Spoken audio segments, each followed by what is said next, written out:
My sister lifted her champagne glass at her rehearsal dinner and said, "Tell everyone your Navy nickname." She said it with that bright, polished smile people mistook for kindness.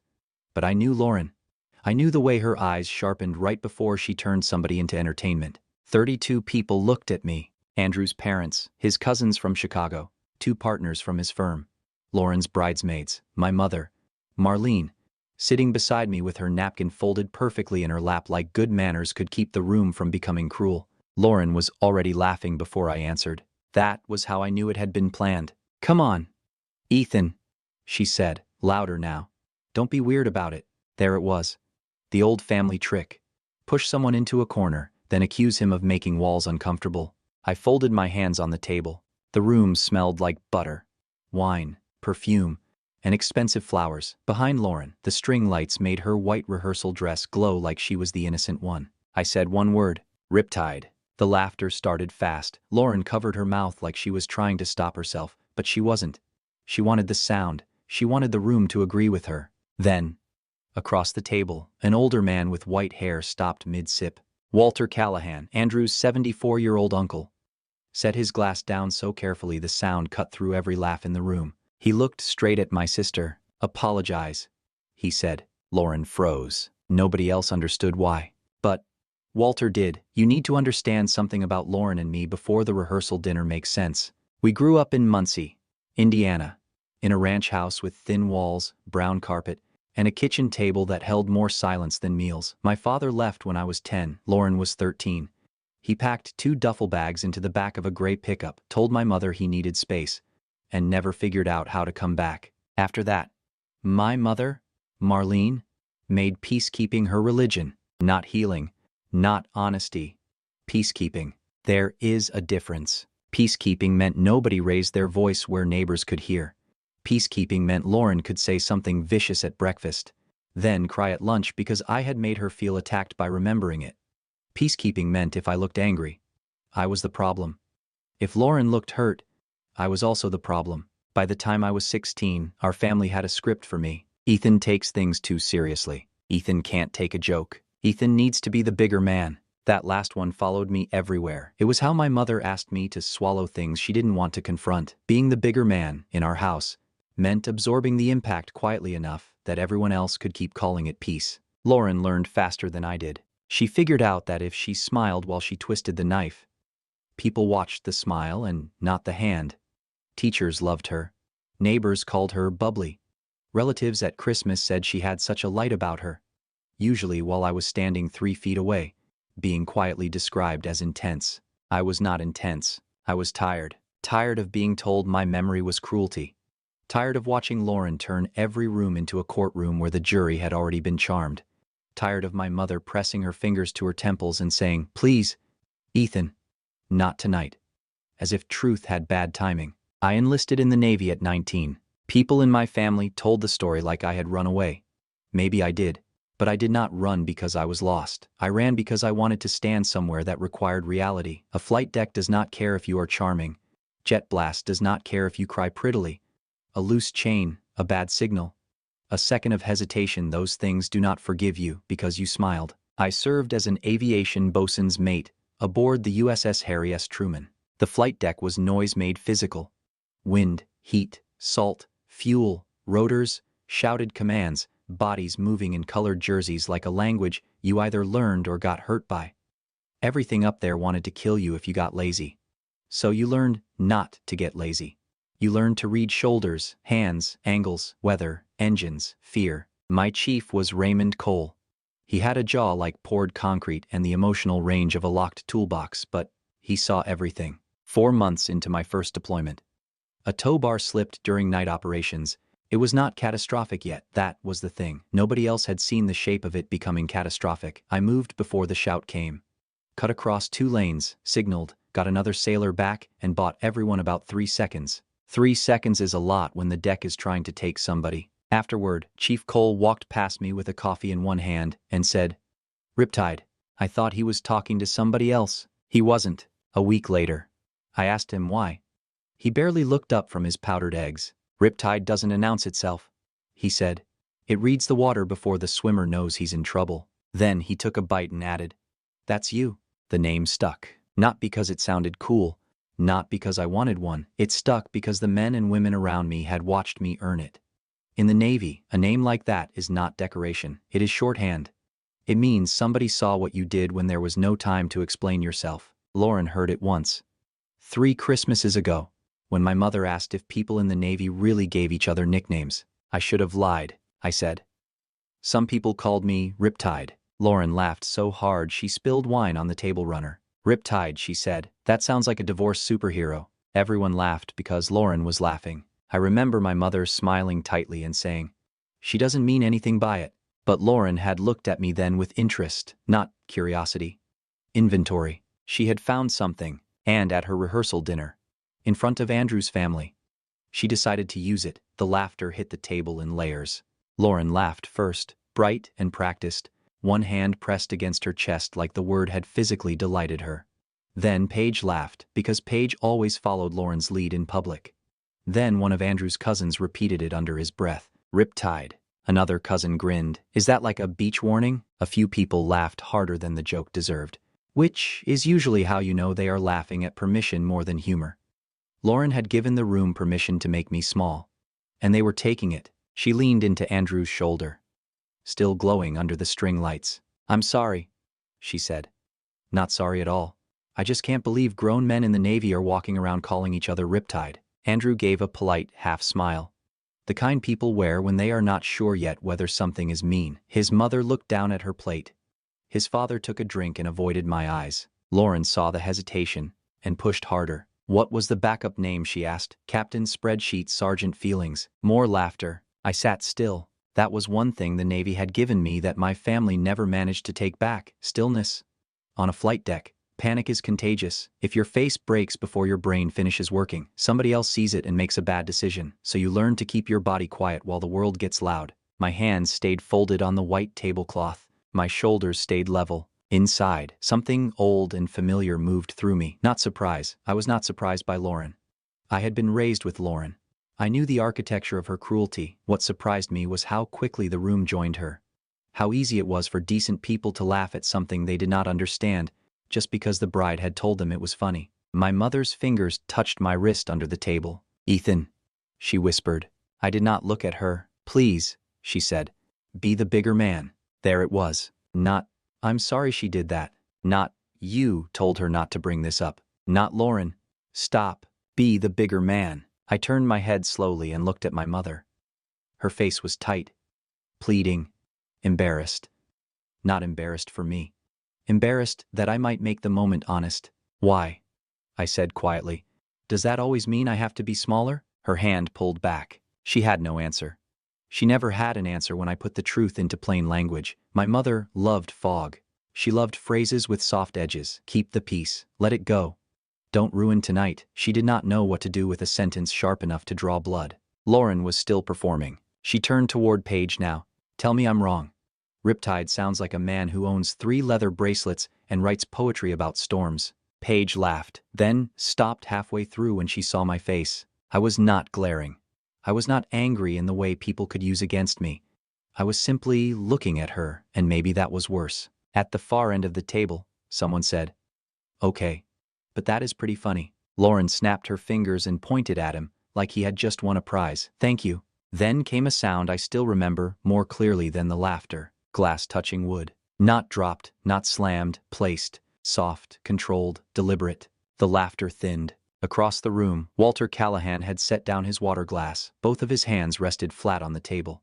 His white hair caught the overhead light, and his face had changed completely. He was not confused. He was not amused. He was looking at Lauren with the expression of a man who had just recognized a dangerous thing wearing a pretty dress. I had been introduced to him the night before as Andrew's uncle from Maine. Retired Navy, someone had said. Quiet man.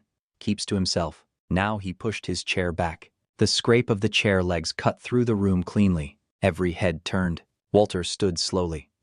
Age had bent him a little, but it had not softened whatever lived in his spine. The room reorganized around him before he said a word. He looked directly at my sister. "Apologize," he said. The word landed in the middle of the room like a dropped anchor. Lauren blinked at him, still holding her champagne glass halfway between the table and her mouth. Her smile stayed in place for one extra second. Because Lauren's smile had always been the last thing to leave a crime scene. What she said. Walter did not move. Apologize. His voice was calm. That was what made everyone listen. He did not shout. He did not point. He did not perform outrage for the table.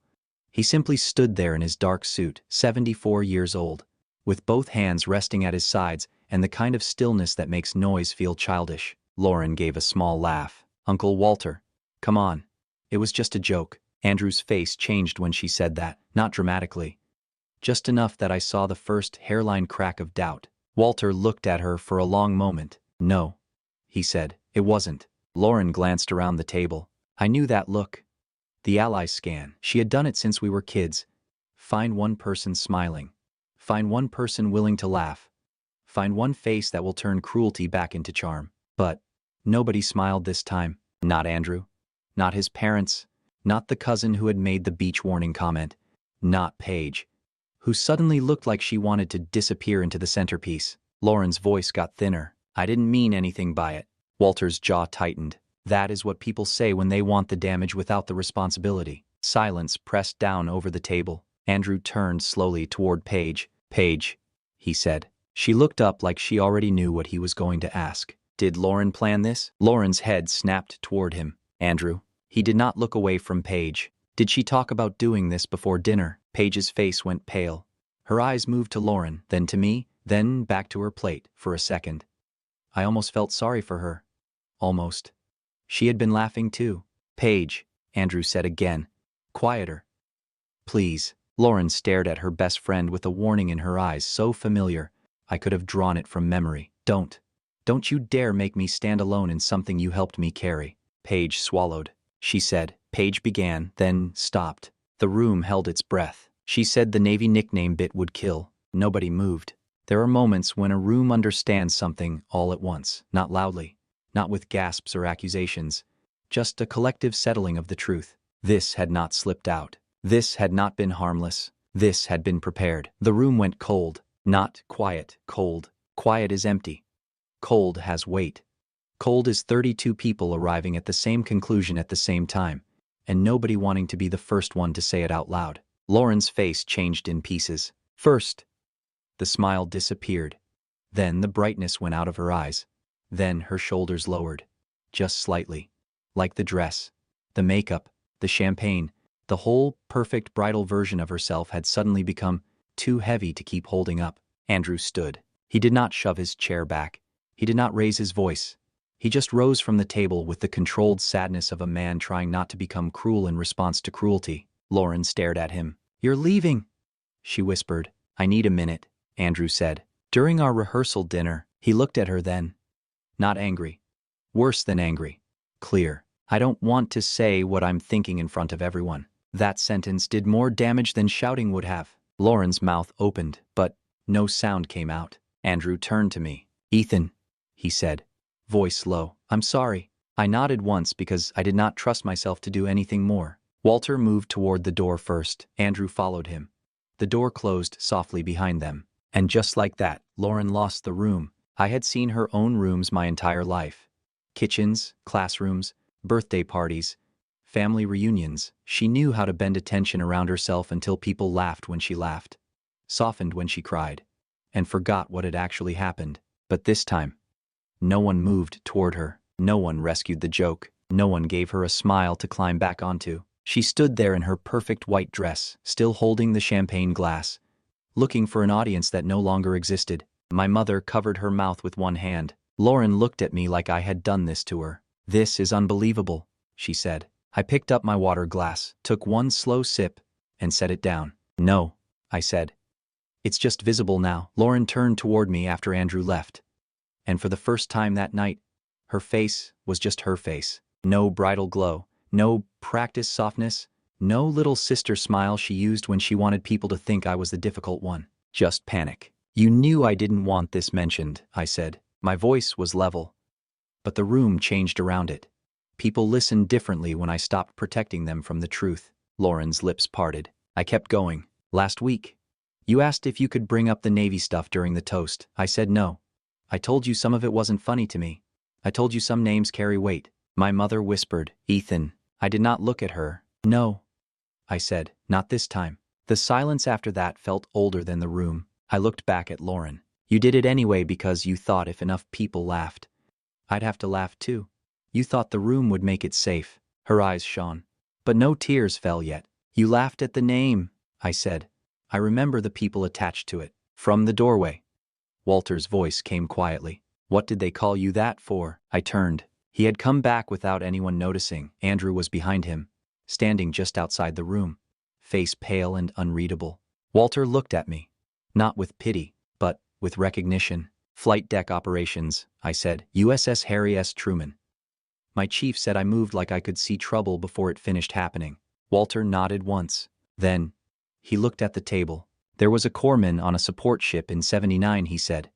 Thomas Keene. We called him Riptide." Nobody spoke. Walter's eyes moved briefly toward Lauren, then back to me. "Systems failure off Okinawa. Flooding compartment. 2 men trapped below. Keene went in before anyone ordered him to. Before anyone even understood how bad it was." His voice stayed calm, but something in it made the room feel smaller. "He got both men out, broke 3 ribs doing it, nearly drowned before they pulled him through the hatch. A fork shifted against a plate somewhere and sounded too loud." Walter looked at my sister. "Men like that don't get names because someone wants to sound interesting at dinner.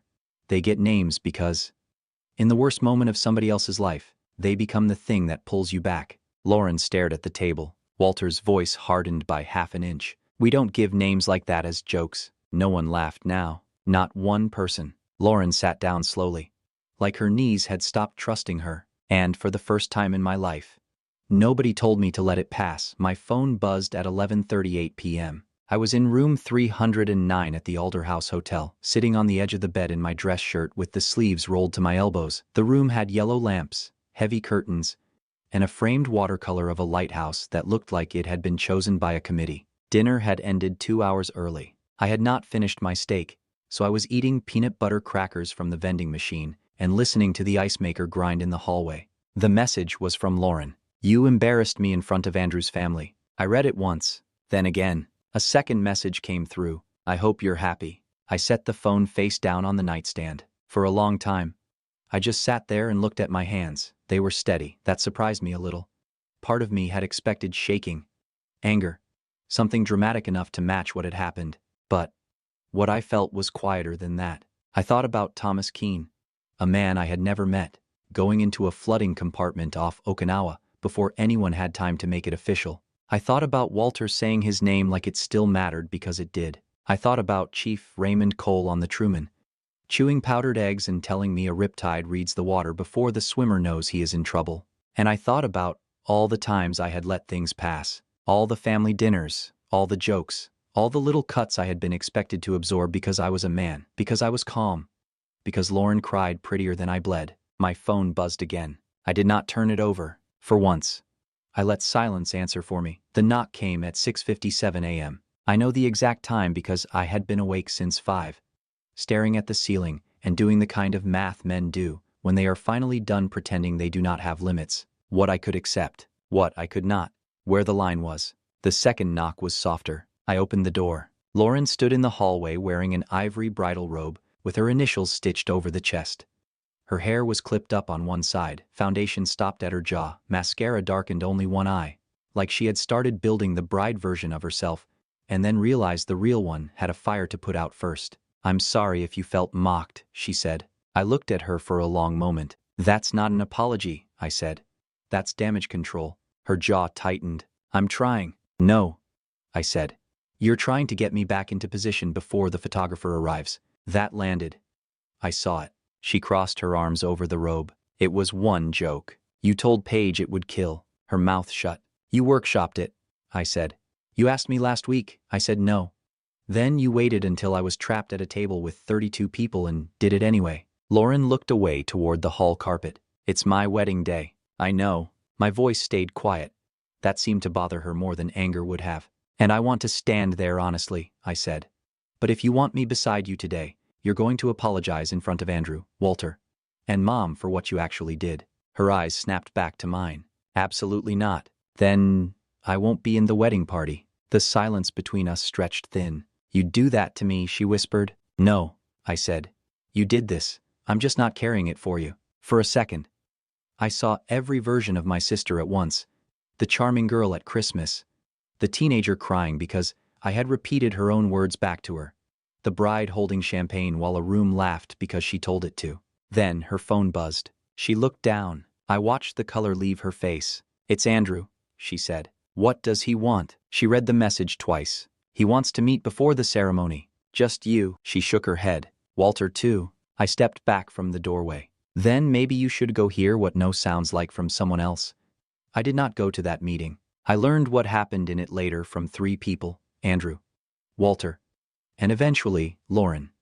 When she was finally honest enough to tell a story without sanding down the parts that made her look bad. Andrew had spent most of the night with his uncle. Walter Callahan, retired Navy corpsman, 23 years in uniform, had seen enough men try to laugh their way around shame to recognize the shape of it. He told Andrew what he had seen at dinner. Not just a bride making a bad joke, a woman choosing a target, checking that the room would follow, then acting surprised when someone called the weapon by its name. Andrew told me later, that was the sentence he could not stop thinking about. The weapon by its name. At 7:22 that morning, Lauren walked into a private breakfast room near the hotel lobby. Andrew was already there. Walter sat beside him with a cup of black coffee untouched in front of him. Lauren started talking before she sat down. "I know last night got out of hand." Walter looked at her. "No," he said. "You got out of hand." That stopped her. Andrew did not rescue her from the silence. Walter waited until she sat. Then he asked the question that mattered. "When Ethan told you no last week, what did you think he meant?" Lauren wiped under one eye with her thumb. "I thought he was being sensitive." "About a name he earned," Walter said. "About a joke," she replied. Weaker this time. Walter leaned back slightly. "I've known a lot of people who use that word like a tarp," he said. "Joke. They throw it over whatever they don't want seen." Lauren started crying then. Andrew said it was not theatrical crying. Not the kind she used to soften a room. It was smaller than that. Uglier. Realer. Walter did not comfort her. That mattered. He let her sit in the consequence without rushing to make it easier. "You are marrying into a family," Walter said. "That means Andrew gets to have loyalties you do not control. It means your husband can respect your brother without asking your permission first. It means a room full of people laughing does not turn wrong into right." Lauren looked at Andrew. He looked exhausted. "I love you," he said. "But I need to know if last night was a mistake you're willing to own, or a pattern you expect me to live inside." She had no quick answer for that. For once, nobody accepted quick. Walter took his coffee then, finally, and said one more thing. "There is a version of this marriage that works, but it requires you to stop confusing applause with innocence." Lauren sat there crying into a linen napkin, while the lobby outside filled with wedding guests and breakfast noise. No audience, no joke, no escape hatch. The wedding happened. I want to say that clearly because I know how stories like this are supposed to go online. People expect the dramatic ending. The groom walks away. The bride screams in mascara. The family splits down the middle, and everyone claps for the person who finally told the truth. That is not what happened. Real life is usually quieter and more complicated than the version people want to comment on. Lauren walked down the aisle at 4 o'clock that afternoon. She was beautiful. I will not pretend she wasn't. Her dress had long sleeves and pearl buttons down the back. Her hair was pinned low, with a few loose pieces framing her face. Andrew cried before she reached him. And I believed those tears. Whatever else was true, he loved her. I stood on her side in a charcoal suit and a dark green tie. Not because everything was fixed, not because I had decided to swallow it again. Because, before any of that happened, Lauren knocked on my hotel room door a second time. 7:31 a.m. She was still in the robe. No more makeup. Her eyes were red in a way powder could not hide. "Can I come in?" she asked. I stepped back. She sat on the edge of the bed. I stayed in the chair by the window. The room smelled like old coffee, hotel soap, and the peanut butter crackers I had not bothered to throw away. For a while, neither of us spoke. Then, Lauren said, "I planned it. No decoration, no softening. Just the words." I looked at her. "You were right," she said. "I asked you last week because I knew I needed permission. You said no, and I decided your no didn't matter because I thought I could make the room bigger than you." Her hands twisted in her lap. "I told Paige it would kill. I said that. I thought if people laughed, then it wouldn't count as cruel. It would just be a funny wedding story. and you'd have to let it go because everyone else had already decided it was harmless. Her voice broke, but she did not look away from it. That's what I do, she said. I get people to laugh so I don't have to be accountable. The sentence sat between us. I thought about every version of us that had led here. Lauren at 14. Smiling after she told our cousins I slept with a nightlight. Lauren at 22. Telling people I joined the Navy because I needed someone to yell at me professionally. Lauren at every Christmas, every birthday, every family dinner, turning embarrassment into currency and spending it where I had to stand still and take it. I know, I said. She nodded like she deserved that. I'm sorry, she said. Not if you felt mocked, not if you took it wrong. I'm sorry for what I did. It was intentional. It was cruel. And I did it because I thought you'd be too controlled to make me face it. That one got under my ribs. Because she was right. For years, my self-control had been treated like a public resource. Since I did not explode, people assumed they could keep lighting matches near me. Lauren wiped her face with the heel of her hand. Andrew asked if I wanted to change, she said. What did you tell him? I told him I didn't know how. That was the first honest thing she had said that morning that sounded more scared than strategic. I looked out at the courtyard fountain. Water moved over stone in a neat little circle, designed to look peaceful because a pump underneath it was doing all the work. One apology doesn't fix us, I said. I know. We have years behind this. I know. And if I stand beside you today, it's not me agreeing to pretend last night didn't happen. She nodded quickly. I don't want that, she said. Then, after a second, quieter. I don't think I can survive another family that only works when people pretend. I believed that part. Not fully.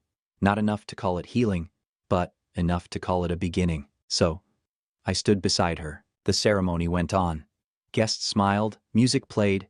Andrew took Lauren's hands like a man, choosing hope with his eyes open. And when the officiant asked if anyone objected, nobody spoke. For once, silence did not feel like surrender. It felt like everyone in that room understood the difference. I have to tell you about Walter, because this story is not complete without him. After the reception, after the first dance and the speeches and the cake and the careful choreography of people pretending weddings are simple, I found him outside on the back terrace of the venue. He was sitting alone with a glass of water in one hand, watching the last of the sun disappear behind the tree line. The sky had gone orange at the edges, the kind of color that makes everyone take pictures and then never look at them again. I sat beside him. For a while, neither of us spoke.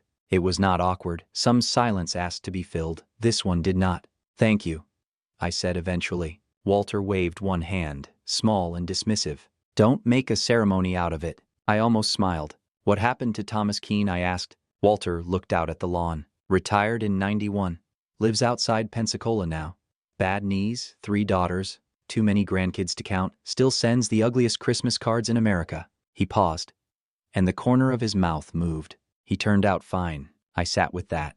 A man went into a flooding compartment off Okinawa and came out the other side with broken ribs, a nickname, and eventually ugly Christmas cards. Do you keep in touch? I asked. Every year. Walter took a sip of water. Some people matter too much to become stories you only tell once. The terrace lights clicked on behind us. Then Walter looked at me. You moved like him last night. I did not answer. When the room went sideways, he said.